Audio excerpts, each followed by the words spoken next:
আলাইকুম জান পাখিরা, তোমরা সবাই কেমন আছো? আশা করি সবাই ভালো আছো এন্ড আমিও ভালো আছি। নতুন পুরাতন সকলকে আমার চ্যানেলে ওয়েলকাম। তাহলে আর কথা না বাড়িয়ে চলো ভিডিওটা শুরু করি। লেটস স্টার্ট দ্য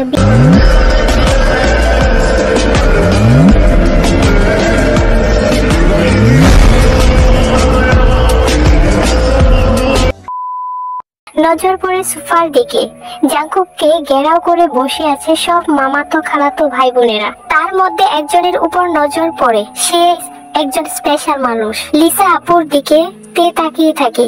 লিসা আপু অনার্স তৃতীয় বর্ষে পড়ছে, এখন জাংকুক ভাইয়ের মামাতো বোন। লিসা আপুর একটা বড় বোন আছে, তার নাম হচ্ছে ন্যান্সি। ওনার পড়াশোনা শেষ, জব করতেছেন। দুই বোনই এসেছেন, কিন্তু লিসা আপুর দৃষ্টি কেমন জানি জাংকুক ভাইয়ের দিকে এমন ভাবে তাকিয়ে আছে যেন চোখ দিয়ে গিলে খাবে জাংকুক ভাইয়াকে। বিষয়টা দেখেই তের মেজাজ গরম হয়ে গেছে।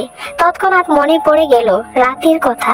সুগা ভাইয়া তো বলেছিল জাংকুক ভাইয়ার জীবনে কেউ আছে, তাহলে কি লিসা আপুই কি সেই কেউটা?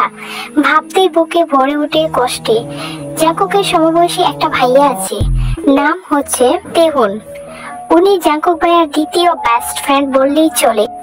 আরো কয়েকটা ছোট ভাই জাংকুক ভাইয়াকে এটা সেটা অনেক কথা জিজ্ঞাসা করছে।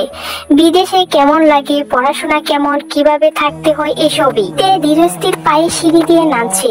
জাংকুক এক পলক তাকায় সেদিকে, পুনরায় বাইরের কথায় মনোযোগ দেয়। তেকে দেখেই 2 থেকে 4 জন ডাক শুরু করে।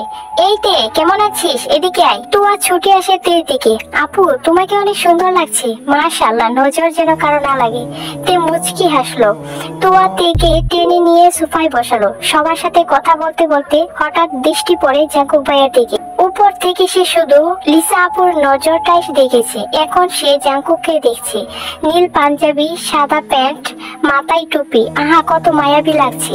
জাংকুক হাস্যোজ্জ্বল মুখটা দেখে প্রেমে পড়ে গেছে তে। যতই এই দৃষ্টি সরিয়ে বাকিদের সাথে কথা বলায় ব্যস্ত হলো।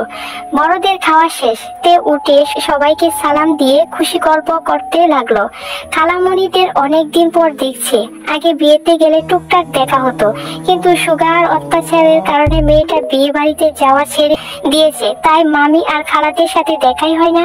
মামা অবশ্য মাঝে মাঝে দেখতে আসে। এটা সেটা নিয়ে সারাদিন ঘোরাঘুরি শেষে সবাই নিজেদের বাড়ির উদ্দেশ্যে রওনা দেয়। থাকার জন্য বলেছে সবাই।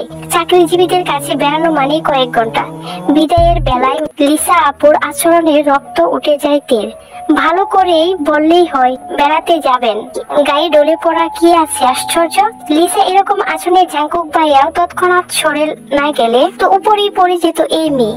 রাগে ফুঁসতে ফুঁসতে নিজের রুমে চলে যায়। মেহমানদের বিদায় দিয়ে জাংকুকও বাইক নিয়ে বেরিয়ে পড়ে কোথায় যেন। মাঝখানে সুগা একবার এসেছিল, সবার সাথে দেখা করে আবার বেরিয়ে গেছে পার্টি অফিসে। কি নিয়ে ঝামেলা চলছে তাই বসার সময় হয়নি তার। তে বরাবরই খুবই অভিমানী, অল্পতেই কান্না করে দেয়। রাত 10টা বেজে গেছে, এখনো মুখ ফুলিয়ে রুমে বসে আছে মেয়েটা। সারাদিন খাওয়া নেই। তড়ি গড়ি করে সুগা বাড়িতে ঢুকে এসে মাকে জিজ্ঞেস করে, তে খেয়েছে?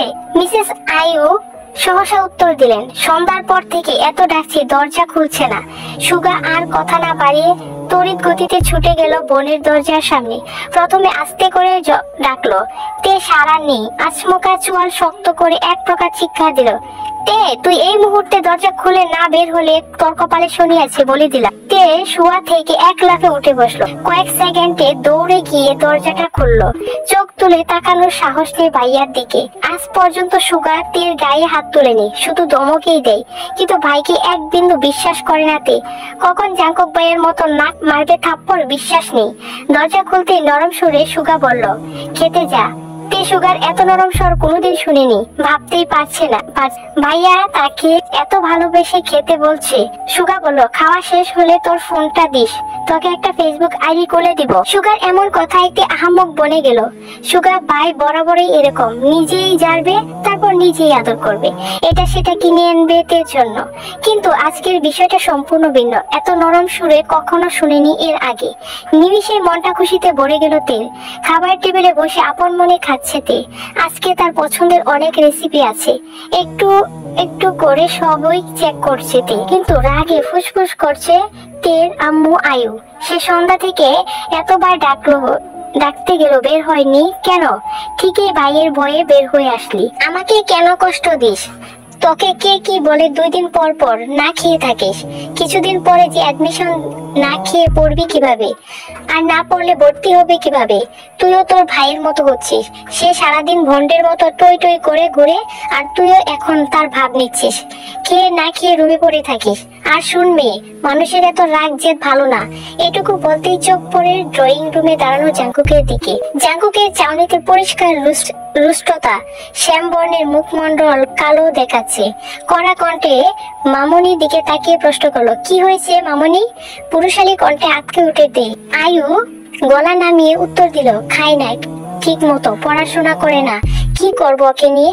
জাঙ্কুক পূর্বের অভিব্যক্তি বজায় রেখে উত্তর দিল, ওকে কিছু বলো না, কাল থেকে এতে টাইম টু টাইম খাবে, একটু এদিক থেকে সেদিক হলে আমি দেখবো।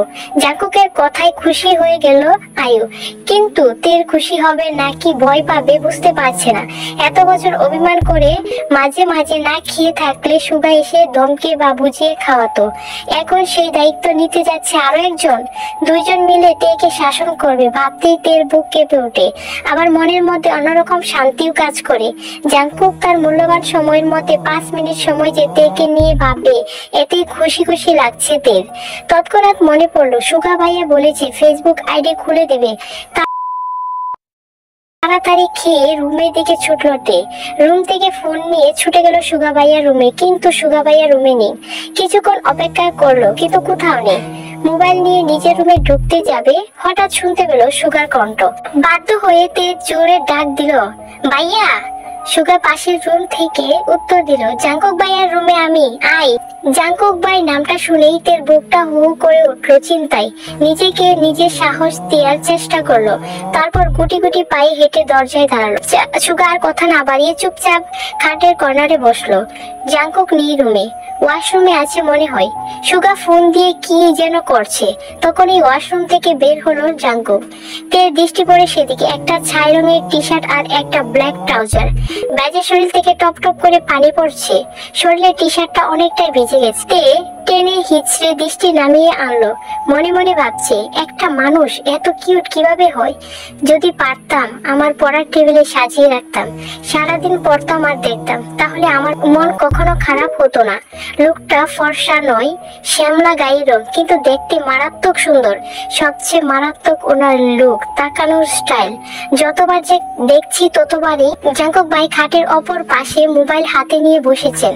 সুগা ভাইয়া মোবাইলে ফেসবুক অপশনে ক্রিয়েট নিউ অ্যাকাউন্টে ঢুকতেই সুগা ভাইয়ার ফোনে কল আসে। দাঁড়িয়ে পকেট থেকে ফোন বের করে রিসিভ করে কথা বলা শুরু করে। অমনিতের মোবাইলটা জাঙ্কুকের হাতে দিয়ে বলে, ভাইয়া তুমি ওকে একটা অ্যাকাউন্ট খুলে দাও, আমার গুরুত্বপূর্ণ কল এসেছে। এই বলে মোবাইল রেখে রুম থেকে বেরিয়ে চলে গেলেন।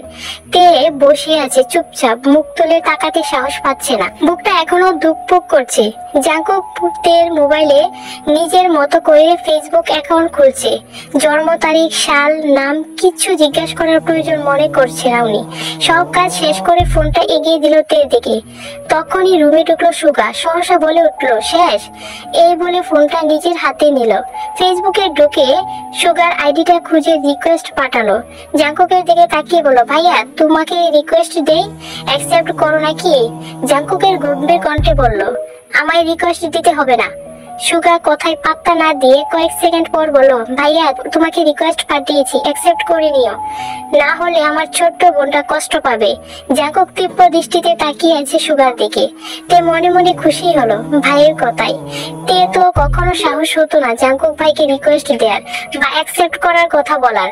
সুগা সেদিকে গুরুত্ব না দিয়ে তের হাতে ফোন দিয়ে বলল, তুই এখন যা, আমি আর ভাইয়া অ্যাকসেপ্ট করে নিব।